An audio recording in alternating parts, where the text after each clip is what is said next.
teacher by day, biker by choice, reconciling who we are with how we ride. Hey, everybody. Welcome back to Hot Flashes and Horsepower, the podcast for women who believe life does not end at 50. It just gets louder, faster, and a whole lot more interesting. I'm your host, Shell, road name Pass Out, and today's episode is one I've wanted to do for some time because it's very personal and it hits close to home. Today, we're talking about identity. More specifically, we're talking about how women in midlife reconcile all the different versions of themselves with their bike life. Because maybe you're a teacher or nurse or a stay-at-home mom, a public servant, a grandmother, an executive, a small business owner, or church volunteer, or all those things, or some combination of any of the above. And then one day, somebody sees a picture of you on a motorcycle and says, wait, what? You ride? As if those things can't coexist and somehow don't belong together. As if a woman can't be a professional on a Monday morning and still throw a leg over a Harley on a Saturday. As if responsibility and rebellion are somehow mutually exclusive. Many of us grew up believing that certain versions of womanhood came with specific rules. Good moms don't do that. Professional women don't do that. Grandmothers certainly don't do that. And yet here we are, managing careers, raising families, loving on grandbabies, paying mortgages, serving our communities, and chasing horizons on two wheels. So today, we're talking about why bike identity feels complicated for many women, the stereotypes that we encounter, the guilt that some women experience, why motorcycle culture can feel like a second life or an alternate identity, and how to integrate all of those pieces into one authentic version of you. Because the truth is this, you do not have multiple identities. You have one identity with many dimensions. Let's talk about it. The double life that many women live. I think a lot of women riders understand this immediately. There is often a disconnect between how the world sees us and who we know ourselves to be. At work, people may know us as the teacher, the manager, the principal, the accountant, the city employee. Our families and communities may look at us as, the grandmother, the stay-at-home mom, the reliable one, the responsible one, the woman who has her shit together. And then they see us on a motorcycle, maybe in boots, maybe in a leather vest, maybe riding across state lines with a group of bikes. And suddenly they're confused. Why? Because motorcycles, like it or not, still carry stereotypes. People often assume that riders are reckless, that we're irresponsible, that we're wild and crazy and dangerous and rebellious. But the irony is that most of the women I know who ride are some of the most responsible people I've ever met.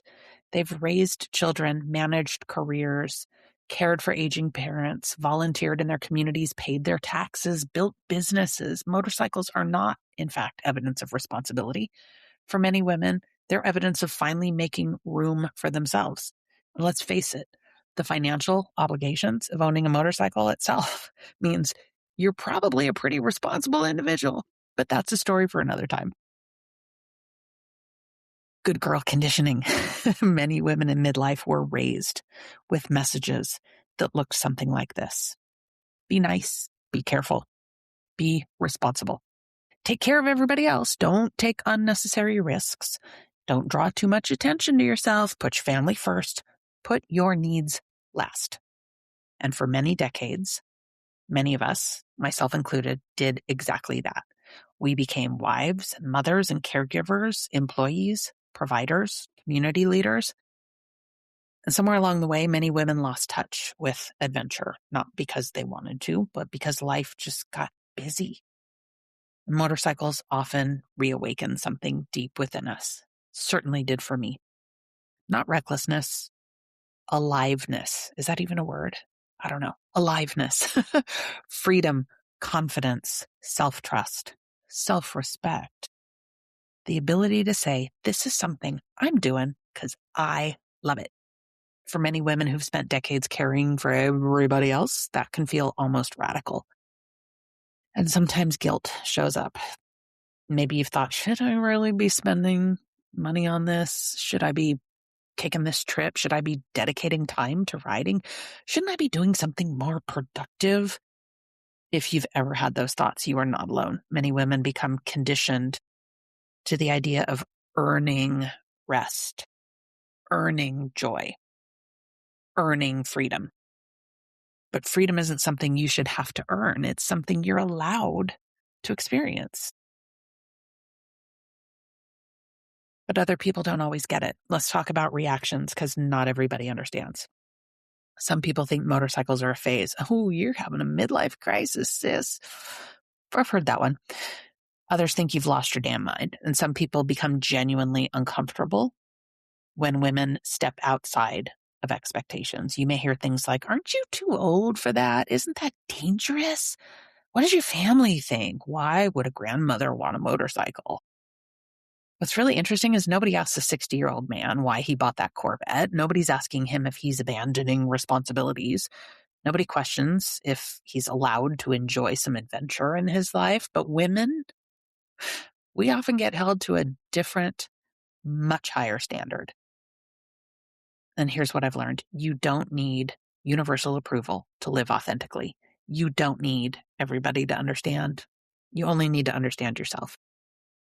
I know for me personally, ironically, one of the loudest voices of concern when I took up riding was my dad. And I say ironically because my dad rode motorcycles up until I was a kid. But my dad is an engineer, and my dad is data-driven, and my dad has spent his entire career, almost 65 years, he refuses to retire. He spent almost his entire career looking at data, looking at risk. And he could probably cite off the top of his head the statistics around motorcycle accidents, injuries, and fatalities. So when he expresses concern about me on a bike, I understand where it's coming from. He's my father. He's concerned about my well-being. He's considering the data. But the fact of the matter is, all of us have an end date. And we all know the risks that we take when we throw our leg over that bike. And the bottom line is, I could get hit by a bus standing on the street corner. It happens, right? So when my dad comes with these concerns, I know that that is a father looking at his little girl, although I'm almost 60.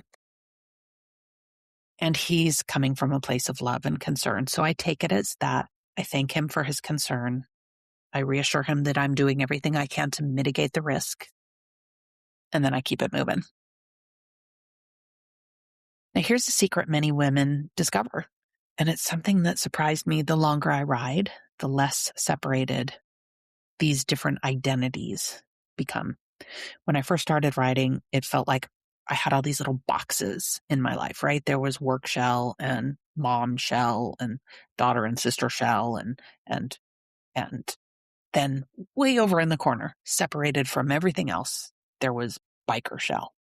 Different versions of myself. But over time, I realized something, that the motorcycle isn't creating this new person or this new identity. It's revealing parts of the person who's always been there.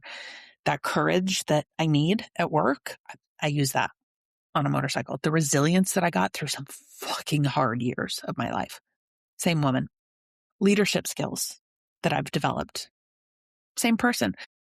The confidence, that confidence that comes with maturity, age, time, wisdom, all of that. Same woman. Problem-solving abilities. Same girl. Motorcycling doesn't erase the rest of my identity. It expands it. Now let's talk about the power of representation. One reason this matters is because other women are watching. Maybe it's your daughter. Maybe it's your granddaughter. Maybe it's a coworker. Maybe it's another woman about your age who's been telling herself she's too old to try something new. Every time a woman over 50 chooses adventure, she challenges a stereotype. Every time a grandmother rides cross country, she expands what's possible. Every time a professional woman unapologetically embraces her biker life, she gives another woman permission to be herself. Representation matters, not because we're trying to prove something, but because visibility creates possibility. I think many women spend years trying to compartmentalize themselves and their lives. Professional over here, family over there, personal interests somewhere else. Oftentimes shoved in a corner where we don't even look at them for days, weeks, months, or even years at a time. But midlife teaches a different lesson: integration instead of compartmentalization.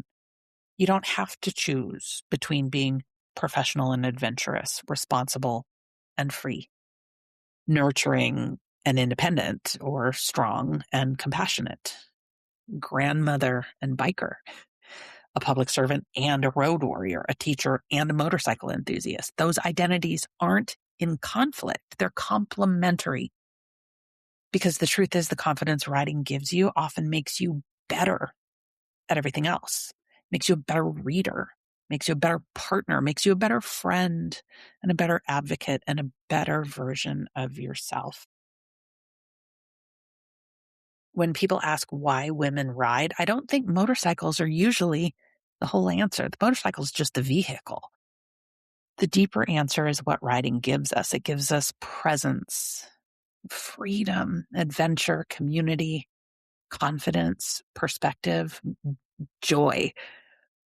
Many women spend decades taking care of everybody else. The motorcycle becomes one place where we get to reconnect with ourselves, not because we're escaping our lives, because we're returning to something.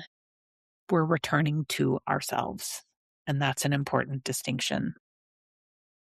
So if you've ever felt like you're living between two worlds, the professional world and the bike world, the mom world and the motorcycle world, the responsible world and the adventurous world, I want to leave you with this. You don't have to choose. You don't have to justify. You don't have to shrink one part of yourself to make other people comfortable.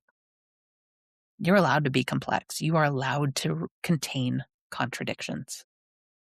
You're allowed to be both nurturing and fearless, responsible and adventurous, professional and unapologetically passionate.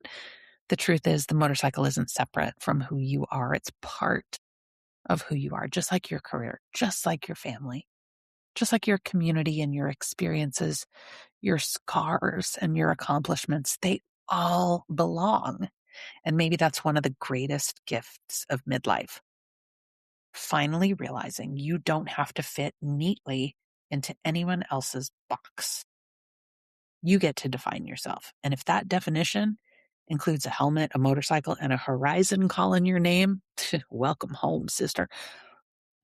Thanks for spending time with me today on Hot Flashes and Horsepower. If this episode resonated with you, share it with another woman who's learning that she doesn't have to choose between who she's been and who she's becoming.